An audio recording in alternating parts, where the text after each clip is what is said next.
Hasuda told Mahiro, Neruko, and Thuko that she was looking for someone, and it turned out to be Yoriko, Mahiro's mother. Someone happened to be listening to their conversation at the cafe. After that, Mahiro invited Hasuda to his house, wondering why Hasuda's father would have any business with his mother. Hasuda had no idea about that. Suddenly, Thuko pushed Hasuda toward Mahiro and said that Hasuda and Mahiro would make a great couple. She even asked Mahiro to let her have Neruko, and suggested that Mahiro start a new romance with Hasuda instead. Neruko quickly struck Thuko and insisted that Mahiro belonged only to her. Thuko reminded her that interfering in someone else's love life would anger the Ulthar cats. Neruko got annoyed because Thuko was purposely trying to pair up Mahiro. Mahiro asked both of them to stop fighting, but at that moment, Hasuda felt surprisingly comfortable holding on to him. Later at the amusement park, the four of them stopped to talk about Hasuda's father and Mahiro's mother. Neruko guessed that maybe Hasuda's father and Yoriko were once married. She imagined that Mahiro could have been born when they were together and Hasuda after they separated. Neruko explained that Hasuda's father might be holding on to those happy memories, unable to forget Yoriko, which was why he sent Hasuda to meet her. Hearing this, Mahiro hit Neruko out of frustration. Hasuda was shocked by the thought that Mahiro might be his older brother. Mahiro immediately denied it, saying that Neruko's theory was 99% nonsense. Hasuda admitted that she didn't want Mahiro to be her brother. Mahiro felt guilty, thinking it was because he wasn't a good person. What she really feared was that if Mahiro were her brother, then they could never be together. Mahiro sensed that things were taking a strange turn and thought he had to do something about it. Thuko, on the other hand, was thrilled at the possibility of Mahiro and Hasuda dating. When they arrived at Mahiro's house, Hasuda complimented the place. Suddenly, Yoriko appeared and greeted them warmly. Hasuda mentioned how beautiful Mahiro's mother was. Yoriko asked if Hasuda was Mahiro's friend. Hasuda introduced herself and explained that she had only just become friends with him. Yoriko kindly welcomed her and patted her head. Neruko quickly warned Yoriko not to be fooled by Hasuda's innocent appearance. She told Yoriko that Hasuda was also a god, just like herself and Thuko. Neruko then pulled Hasuda closer and claimed that she was the one who met Mahiro first. Hasuda argued that it wasn't fair because Mahiro didn't even seem interested in Neruko, but Neruko was convinced that Mahiro would prefer a girl like her. Mahiro just stood there, confused by the noisy back and forth. Yoriko then invited everyone inside the house. Hasuda couldn't believe Yoriko was letting her inside and became nervous about even seeing Mahiro's room. Thuko teased that Hasuda was full of excitement. Mahiro reminded Hasuda that she was supposed to have some business with his mother. Yoriko also asked what that was about. Just then, everything shifted to another dimension. The woman who had been eavesdropping at the cafe suddenly appeared and kidnapped Yoriko. Neruko had no idea who this woman was. It was Louis, who recognized Hasuda and declared that she wouldn't allow Hasuda to take Yoriko. Mahiro was completely lost about what was happening. Yoriko asked what Louis wanted from her. Louis explained that she worked for the Cthulhu Corporation and that the organization had chosen Yoriko because she had the potential to manage space itself. Yoriko said she was just a part-time god hunter and not even good at it. She thought her professor and seniors were much more capable, her husband was far more respected, and even Mahiro was much better than her. The woman suspected Yoriko was only pretending to be humble. Louis whispered something into Yoriko's ear, and Mahiruko begged Yoriko not to listen.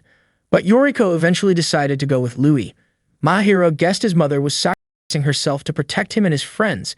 Yoriko told Mahiro not to worry, promising that she would return soon.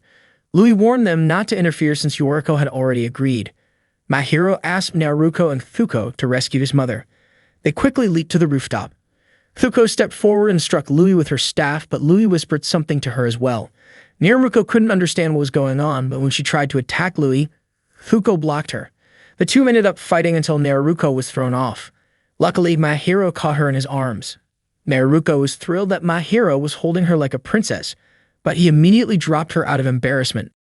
Mahiro was shocked to see Thuko siding with Louis. Louis declared that victory would be hers and prepared to leave in her vehicle. Neruko tried to stop her, but Thuko blocked her with a protective barrier. Mahiro was completely confused about why this was happening. Neruko told him to stay calm, saying everything could be solved with a karate kick. She struck the barrier, but it was scorching hot. In that moment, Louis drove away with Yoriko and Thuko. Mahiro and Mahiruko were left unable to stop them. Hasuda then used her wind powers to blow away the barrier Thuko had created. Mahiro gently patted Hasuda's head and thanked her for saving him. Seeing that, Neruko pointed out that she had worked hard too. Mahiro then patted Naruko's head as well, which made her really happy. After that, Mahiro asked them to help Sega's mother. At that moment, Naruko shared that she had a plan to rescue Yoriko. Once they got into the house, Naruko acted very relaxed and calmly enjoyed a cup of tea, which annoyed Mahiro. He pressed the hot teacup against her face in frustration, wondering how she could be so casual when earlier she had claimed to have a plan to Sega's mother. Naruko explained that she had already contacted her boss at the Planetary Defense Organization, and that members of the organization were currently tracking Fuko's movements, so Mahiro didn't mean to be so upset with her. Just then, they noticed that Hazuda was missing. It turned out Hazuda had gone into Mahiro's room. Seeing this, Naruko scolded her and quickly pulled her back out. They returned to the living room, and Hazuda explained that she had tried to contact her father to ask about his intentions. Unfortunately, her father was busy with work, so she couldn't get an answer. Naruko then shared that the woman holding Yoriko had said Yoriko had the potential to control outer space. Naruko suspected Yoriko was hiding a secret. Both Naruko and Mahiro guessed that it might have something to do with Sononium. Mahiro thought that since Sononium was something his mother had created, it must be useful. Naruko, however, wondered if it was actually an unknown element with incredible power, possibly even the source of energy strong enough to alter outer space itself. Curious, Hazuda asked what Sononium was. Naruko explained that Sononium was a mysterious nutrient that formed when Yoriko made contact with Mahiro, specifically when she hugged him. To illustrate, Naruko acted it out. Mahiro, feeling uncomfortable, asked her to let go. Naruko then joked about preferring to create something lasting rather than just a mysterious nutrient. Hazuda, fascinated, even mentioned wanting to create something similar with Mahiro as well. Not long after, Naruko's phone rang. Mahiro assumed it was her boss calling. She answered and heard that Fuko had supposedly died. Naruko immediately said she would take responsibility for the matter and promised to deal with it before anything more serious happened. Mahiro began to believe that Naruko truly cared about Fuko. However, Naruko then shocked him by saying that she would be the one to end Fuko's life. Mahiro demanded to know where his mother and Fuko were. Naruko revealed that they were on Earth, specifically in Roria. She explained that the organization behind all of this wasn't some kind of criminal group, since only the Cthulhu Corporation had access to the sunken land of Roria.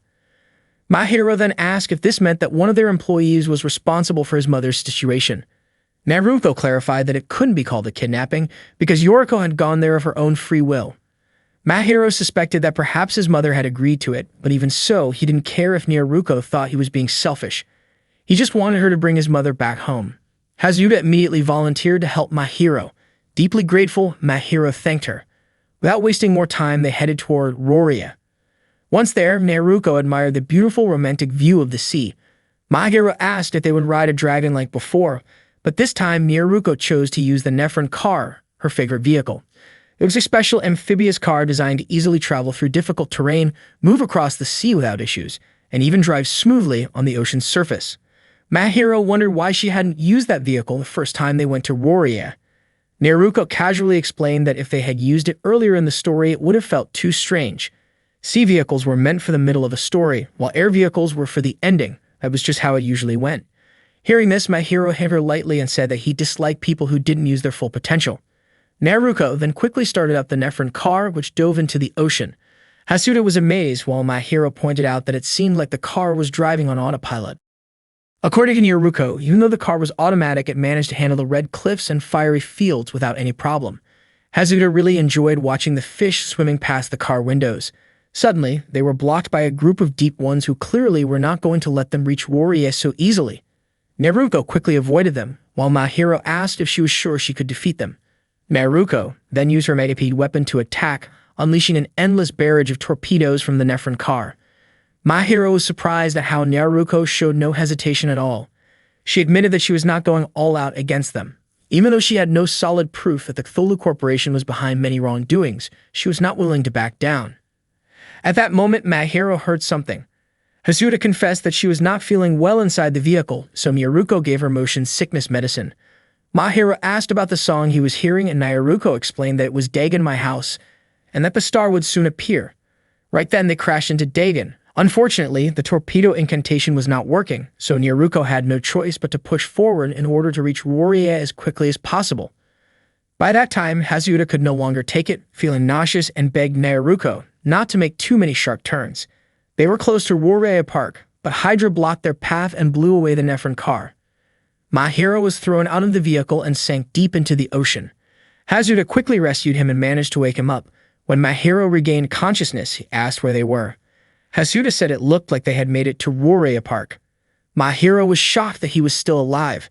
Hazuda guessed it was probably because of the charm in Mahiro's pocket, which had once again protected him. Hazuda admitted that when she found Mahiro, he had swallowed a lot of water and was not breathing, so she carried him to the shores of Roraya and gave him mouth-to-mouth resuscitation. She confessed that it was her very first time doing that, and she blushed after saying so. Mahiro, however, thought Hazuda seemed like a girl for a moment, but then quickly reminded himself that Hazuda was a boy, so what happened was nothing unusual. Mahiro then asked about Naruko's whereabouts, and Hazuda wondered if he was worried about her. Hazuda said that love had blossomed from the second day they met. She openly admitted that she loved Mahiro and wanted to be with him. Mahiro reminded her that they were both boys, but Hazuda explained that her heart had always fallen for men, and she felt it deeply when Mahiro had first run toward her to help, with those warm hands reaching out. Mahiro then spoke about how every planet moves in a cycle of 25 million years, meaning that history eventually repeats itself. He told Hazuda that if her feelings for him remained the same even after 25 million years, then he would truly understand them. Hearing that, Hazuda asked Mahiro to promise to keep those words. Afterward, Hazuda mentioned that it seemed Naruko was inside the huge castle nearby because she could sense her presence. She also sensed Kuko's presence there as well. Without wasting time, they rushed into the castle. At that moment, Naruko was already standing face to face with Thuko and the woman who had kidnapped Yoriko, both sides ready for battle. Mahiro and Hazuda rushed into the castle because Hazuda had caught the scent of Naruko and Thuko coming from that direction. When they arrived, they found Naruko and Thuko preparing to fight. Naruko told Mahiro and Hazuda to step back since she and Thuko needed to settle their discussion with fists. Thuko said that this was her destiny together with Naruko. Mahiro asked them to finish things quickly so they could go home and have dinner together. He reminded them that his mother's croquettes tasted way better than the ones he made himself. After that, Mahiro and Hazuda left to find Yoriko. Thuko mentioned that Mahiro was a good person. Hearing that, Naruko agreed and added that Mahiro was also her husband. Thuko said that growing up felt like sadness, and if Naruko had something she wanted to protect, it might also bring her downfall. They clashed using their powers. Thuko threw a strong punch, but Naruko dodged easily. Naruko leaped forward and kicked Thuko, but Thuko blocked it. Naruko admitted that Thuko was indeed a tough opponent. Thuko then asked if Naruko had changed, but Naruko replied that she didn't need to change in order to defeat her. At that moment, Naruko thought that if she lost, she would have no other choice. Thuko secretly admitted to herself that she never truly wanted to fight against Naruko. Naruko tossed several photos and claimed they were pictures of herself in a swimsuit. Distracted, Thuko lowered her guard and Naruko used that chance to land a solid blow, leaving her powerless. The photos Naruko had thrown were actually pictures of Mahiro. She quickly picked them back up and demanded that Thuko explain why she was siding with Louis. Thuko then declared that the loser should accept punishment, admitting her defeat. She spoke dramatically about giving herself up to Naruko, but Naruko was confused by this and insisted she had no intention of doing anything like that. Thuko pleaded to be treated like something disposable, asking Naruko to make sure she would never be able to step outside into the sunlight again. Shocked by her words, Naruko slapped her, telling her to stop with that kind of talk. Thuko admitted that the slap hurt, yet she reacted in a way that made Naruko even more frustrated. Naruko pressed her to reveal the real reason she had sided with Louis. Finally, Thuko whispered something into Naruko's ear that left her completely surprised. Meanwhile, Mahiro and Hazuda kept running until they reached another room. Together, they pushed the door open and found themselves inside what looked like a laboratory. Yoriko greeted Mahiro, but Louis asked if their arrival was meant to disrupt her plans. Mahiro demanded that she return his mother. Louis then asked if Mahiro would hand Yoriko over to Hazuda in exchange. Confused, Mahiro turned to Hazuda, but Hazuda had no idea what Louis was talking about. He explained that his father had only ordered him to find Yoriko. Louis was convinced that Hazuda was trying to steal hardware information from her company. Mahiro became even more confused, but then Yoriko pointed to a device in front of her, saying it was a game console. Louis explained that with the help of many housewives, her company would gain the upper hand in the console wars of the next generation. Mahiro realized in frustration that Louis had not kidnapped his mother for plutonium, but only because of video games. He was annoyed that the whole thing wasn't what he had imagined. Suddenly, Thuko came crashing down from above and Naruko landed in front of Mahiro. She explained the reason Thuko had betrayed them. Thuko was actually a devoted fan of Louis' company's products. To show her respect, Louis even called her queen, which embarrassed Thuko greatly. Naruko explained that the game console from the Cthulhu company was called Soth, named after a star that Cthulhu had once come from before arriving on Earth. Louis revealed that Hazuda's father was a member of the CCE Council, bitter rivals of her own company. CCE stood for Carcosa Computer Entertainment, the developer of the HS3. Hazuda looked completely lost, unsure if his father really had anything to do with that, but Louis was convinced he was only pretending not to know. Louis declared that with Yoriko and Thuko on her side, her company held the winning cards. Mahiro finally realized that this was all a console war. Louis announced that their new machine, the Soth 731, would allow users to experience virtual reality by sending data directly from powerful servers into their brains. It had 3 times the specs of the HS3, unbeatable graphics, smooth controls, and downloadable content designed to reduce distribution costs. She claimed it was perfect. Hearing this, Thuko became so excited that she couldn't wait to buy one herself. Louis asked Yoriko what she thought about the peak technology of their company's latest project. To her surprise, Yoriko suspected that it might actually fail. Louis was shocked to hear this. Yoriko explained that based on the history of gaming, it was true that consoles with lower specs usually lost out. The higher the specs, the more expensive the production costs became, which made it hard for developers to release many games. On top of that, game stores made their money from selling games, so if they couldn't sell enough titles, just selling the console alone would never work. Louis then asked about Yoriko's promise to help her company, but Yoriko admitted that she never said she would. Louis was stunned to hear that. Mahiro asked what the real reason was for his mother showing up there. Yoriko replied that she was simply curious. Naruko laughed and said it was time for Louis to return Yoriko. Louis refused, saying that Yoriko did not belong to Naruko. Naruko then transformed into her true form, which frightened Louis. Just as Naruko was about to strike, Louis' phone suddenly rang. Naruko allowed her to pick it up. It turned out to be a call from the company's CEO, asking about the progress of Soth 731. Louis confidently reported that the project was going smoothly and almost finished, but the CDO informed her that Soth 731 had already been cancelled. Mahiro asked what was happening. Louis explained that Soth 731 had been pulled from the gaming industry, the project department was shut down, and she had been fired.